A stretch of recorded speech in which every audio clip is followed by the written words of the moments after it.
नमस्कार दोस्तों, आइए जानते हैं उत्तर प्रदेश की आज की ताजा और बड़ी खबरें। और आप अभी यूपी के किस जिले से इस वीडियो को देख रहे कमेंट में जरूर बताइए। आज की पहली खबर, उत्तर प्रदेश की राजधानी लखनऊ में देश की पहली नाइट सफारी बनाई जा रही है, जो दिसंबर 2026 तक पूरी होगी। 900 एकड़ में फैली इस सफारी में तेंदुआ, भालू और टाइगर सफारी के अलावा canopy walk, mountain bike track और फूड कोर्ट जैसी सुविधाएं होंगी।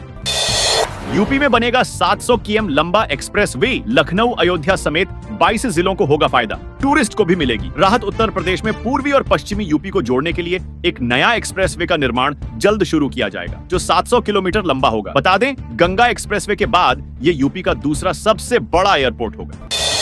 यूपी की 9 सीटों पर 20 को मतदान। मैदान में 90 उम्मीदवार उपचुनाव के लिए, कुल 64 आदर्श मतदान केंद्र, 10 समस्त महिला प्रबंधित मतदान केंद्र, 7 समस्त युवा कर्मी मतदान केंद्र और 6 समस्त दिव्यांग प्रबंधित मतदान केंद्र बनाए गए हैं। यूपी के ग्रामीण इलाकों में बिजली की किल्लत, मांग ज्यादा है, फिर भी सिर्फ 18 घंटे हो रही आपूर्ति। उत्तर प्रदेश में बिजली की अधिकता होने के बावजूद ग्रामीण इलाकों को 24 घंटे बिजली आपूर्ति नहीं मिल रही है। यह स्थिति तब उत्पन्न हुई है जब राज्य में बिजली की मांग घटने के बावजूद पावर कॉर्पोरेशन प्रबंधन ने अपनी उत्पादन यूनिट्स को बंद कर दिया है। इसके परिणाम स्वरूप गाँवों में बिजली की आपूर्ति अब भी 1819 घंटे तक ही सीमित रह गई है, जो उपभोक्ताओं के लिए गंभीर चिंता का विषय बन चुकी है। लखनऊ में बनेगा 200 एकड़ में यूपी का पहला बीज पार्क। जानिए क्या है योगी सरकार का प्लान। यूपी के कृषि मंत्री सूर्य प्रताप शाही ने प्रदेश सरकार की इस योजना की जानकारी देते हुए बताया कि यूपी में हर साल 50 लाख कुंटल बीज की जरूरत होती है, लेकिन अभी प्रदेश में केवल 30 लाख कुंटल बीज का उत्पादन होता है। प्रदेश के 46 स्टेट हाईवे सहित 186 सड़कों को किया जाएगा चौड़ा। खराब सड़क बनाने वालों पर गाज गिरनी। तय प्रदेश की सड़कों को चौड़ा करने का विशेष अभियान चलाया जाएगा। सरकार ने स्टेट हाईवे सहित कई दूसरी सड़कों को भी चौड़ा करने का फैसला लिया है। भजनलाल सरकार का बड़ा फैसला, प्रदूषण कम करने के लिए राजस्थान की 3000 माइंस इंडस्ट्री। बंद हवा में फैले प्रदूषण को कम करने के लिए दिल्ली एनसीआर में ग्रैप 4 लागू किया गया है। राजस्थान का भरतपुर और अलवर भी एनसीआर का पार्ट है। इस कारण इन दोनों जिलों में पॉल्यूशन कम करने के लिए माइंस और इंडस्ट्रीज को बंद कर दिया गया है। साथ ही निर्माण कार्य पर भी रोक लगा दी गई। महाकुंभ में हर 30 सेकंड में बस 7000 बसें, 550 शटल बसें चलाएगा रोडवेज। महातैयारी, योगी सरकार ने भक्तों की सुविधा के लिए की बड़ी तैयारी। रोडवेज अपना महाबेड़ा उतारेगा। यूपी के 9 जिलों में छुट्टी का ऐलान, ये खास दुकानें भी रहेंगी बंद। यूपी के 9 जिलों में सार्वजनिक अवकाश रहेगा। इसके साथ ही इन जिलों में शराब की दुकानें भी बंद रहेंगी। यूपी की 9 सीटों पर होने वाले उपचुनाव को देखते हुए छुट्टी रहेगी। बता दें कि 20 नवंबर को यूपी की गाजियाबाद, कुंदरकी, खैर, मीरापुर, करहल, फूलपुर, मजवा, सीसामऊ और कटहरी सीट पर उपचुनाव के लिए वोटिंग होनी है, जिसे देखते हुए गाजियाबाद, मुरादाबाद, अलीगढ़, मुजफ्फरनगर, मैनपुरी, फूलपुर, मजवा, कानपुर शहर और अंबेडकर नगर में छुट्टी रहेगी। हालांकि प्रदेश के बाकी हिस्सों में जस के तस काम जारी रहेगा। इसके अलावा नोएडा और गाजियाबाद में भी स्कूल बंद रहे, लेकिन इसकी वजह हवा में बढ़े प्रदूषण का स्तर है। इन जिलों में 23 नवंबर तक स्कूल बंद रहे। उत्तर भारत को जल्द मिलेगी स्मॉग से राहत, यूपी में गिरेगा पारा। पढ़ें दूसरे राज्यों के मौसम का हाल। मौसम बदल रहा है और रात के तापमान में गिरावट जारी है, लेकिन आसमान में छाई गहरी स्मॉग के चलते उत्तर भारत के बड़े क्षेत्र को अभी दिन की गर्मी से पूरी तरह राहत नहीं मिलने वाली। दिल्ली के अधिकांश इलाकों में प्रदूषण अति खतरनाक स्थिति में पहुंच चुका है। राष्ट्रीय राजधानी क्षेत्र को स्मॉग से निजात तभी मिल सकती है जब उत्तर पश्चिम से आने वाली हवा तेज होगी। यूपी रोडवेज ड्राइवर बनने का सुनहरा मौका। एक साथ 768 चालकों की होगी भर्ती। रोजगार मेला के तहत मिलेगी नौकरी। यूपी परिवहन निगम में ड्राइवर के पदों पर बम्पर भर्तियां होने जा रही हैं। परिवहन मंत्री दयाशंकर सिंह ने बताया कि विभाग में 188 चालकों की संविदा पर भर्ती की जाएगी।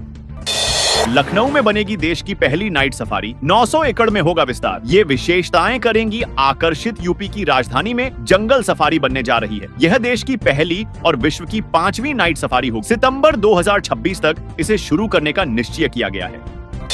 धुरियापार इंडस्ट्रियल कॉरिडोर से गोरखपुर बनेगा पूर्वांचल का इंडस्ट्रियल हब। 500 एकड़ भूमि का प्रस्ताव, 10,000 लोगों को मिलेगा रोजगार। गोरखपुर के दक्षिणांचल स्थित धुरियापार क्षेत्र, जो कभी अपनी अनुपजाऊ और ऊसर जमीन के लिए जाना जाता था, अब योगी सरकार की पहल से औद्योगिक विकास का नया केंद्र बनने जा रहा है। योगी की 5 दिन में 15 रैली, अखिलेश की 14 सभाएं। अब वोटर तय करेंगे किस्मत। 2027 विधानसभा चुनाव की राजनीति भी तय होगी। उत्तर प्रदेश आजादी के बाद के सबसे कठिन उपचुनावों का गवाह बनने जा रहा है। ये उपचुनाव नहीं है, ये रुख चुनाव हैं जो उप्र के भविष्य का रुख तय करेंगे। BHU के छात्रों को मिलेगी नौकरी, कैंपस प्लेसमेंट शुरू, 4000 विद्यार्थी करेंगे आवेदन, 200 कंपनियां आएंगी BHU में। 2024-25 के लिए कैंपस प्लेसमेंट शुरू हो गया है, 4000 छात्र इसमें अप्लाई करेंगे। इसके लिए 200 कंपनियों को न्योता दिया गया है। मैं ग्रेजुएट, लड़का दमवियों फेल, शादी नहीं करूंगी। सुल्तानपुर में जयमाल के बाद दुल्हन ने लौटाई बारात, रात भर मनाते रहे घर वाले, मैं ग्रेजुएट हूँ, लड़का हाई स्कूल फेल है, इसलिए शादी नहीं कर सकती। यह कहते हुए सुल्तानपुर में दुल्हन ने शादी करने से मना कर दिया। लड़की की यह बात सुनते ही वहाँ सन्नाटा पसर। दूल्हा दुल्हन के घर वालों ने लड़की को मनाने की पूरी कोशिश की, लेकिन वह जिद पर अड़ी रही। सिपाही भर्ती है 21 नवंबर को रिजल्ट जारी होने की उम्मीद है। नवंबर के अंत में शुरू होगी दस्तावेजों का सत्यापन और फिर होगी दौड़ उत्तर प्रदेश। सिपाही भर्ती 2024 का प्रारंभिक परिणाम गुरुवार को जारी होने की उम्मीद है। 600 और 244 पदों के लिए परीक्षा अगस्त के अंत में होगी। माना जा रहा है कि 21 नवंबर की शाम 5 बजे तक प्रारंभिक परिणाम घोषित कर दिया जाएगा। दस्तावेजों का सत्यापन और शारीरिक दक्षता परीक्षा 28 नवंबर से शुरू कराई जाएगी। दौड़ की प्रक्रिया 15 दिसंबर के बाद शुरू होगी। सीसामू उपचुनाव में हर विभाग ने की कार्रवाई। 35 दिन में 43 भवन सील, मीट शॉप पर गिरी गाज, अपराधियों पर कसा शिकंजा। सीसामू उपचुनाव में बुधवार को वोटिंग होगी। 15 अक्टूबर को सीसामू सीट पर चुनाव का बिगुल फूंकने के बाद से पुलिस प्रशासन इसे लेकर पूरी तरह सक्रिय हो गया था। 35 दिनों की आचार संहिता में पुलिस प्रशासन, खाद्य, बिजली, यहाँ तक के नगर निगम में भी क्षेत्र में ताबड़तोड़ कार्रवाई की। लखनऊ में किसानों का धरना खत्म करने की बात पर अड़े रहे अधिकारी। किसान बोले, पहले मांगे पूरी करें। लखनऊ के आशियाना थाना क्षेत्र के सालेह नगर तिराहे पर मंगलवार सुबह भाकियों आरा लोकतांत्रिक संगठन के बैनर तले प्रदेश अध्यक्ष अमर सिंह लोधी के नेतृत्व में सैकड़ों की संख्या में एकत्र हुए किसानों ने LDA पर सौतेले व्यवहार का आरोप लगाते हुए समस्याओं को दूर करने की 10 सूत्रीय मांग को लेकर 1 दिवसीय धरना प्रदर्शन किया। इस दौरान स्थानीय थाने की पुलिस बल समेत PSSC बल तैनात रही।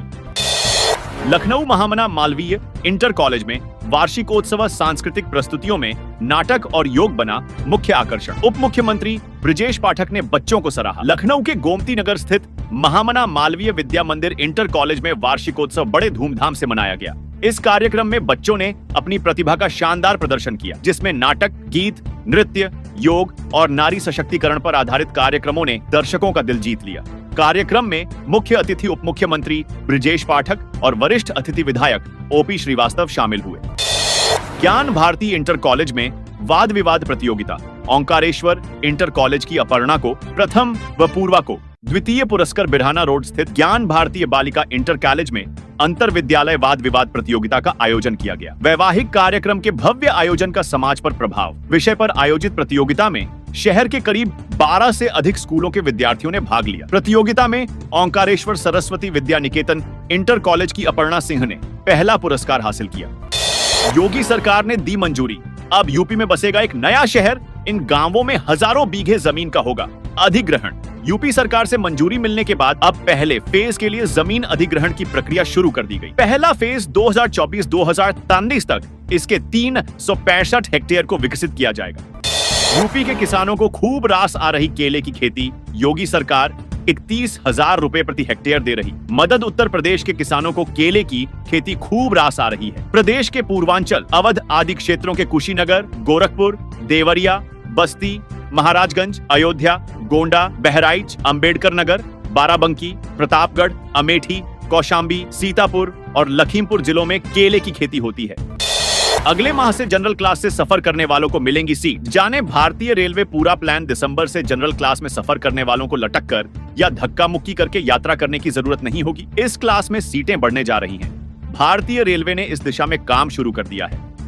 यूपी में फिर सामने आया PM आवास योजना में घोटाला। 250 लाख ले गए लोग। अधिकारियों पर होगी बड़ी कार्रवाई। राजधानी से सटे बाराबंकी जिले में प्रधानमंत्री आवास योजना शहरी योजना के तहत 2750 लाख रुपए का घोटाला सामने आया है। जिला नगरीय विकास अभिकरण डूडा के अधिकारियों कर्मचारियों की मिली भगत से 11 आवास बनाए बिना ही फर्जी जियोटैग कराकर दोषी बिना और 2 लाख रुपए का गबन किया गया है।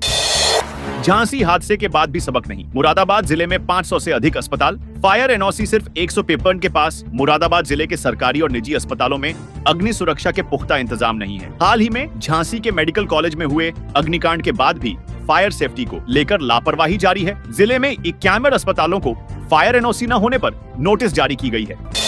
सिर्फ 857 में मिलेगा। गैस सिलेंडर राशन कार्ड धारकों के लिए सरकार का बड़ा तोहफा, जाने कैसे करें आवेदन। गरीब परिवारों के लिए राहत भरी खबर, सरकार ने राशन कार्ड धारकों को आर 485 में एलपीजी सिलेंडर उपलब्ध कराने की योजना शुरू की है।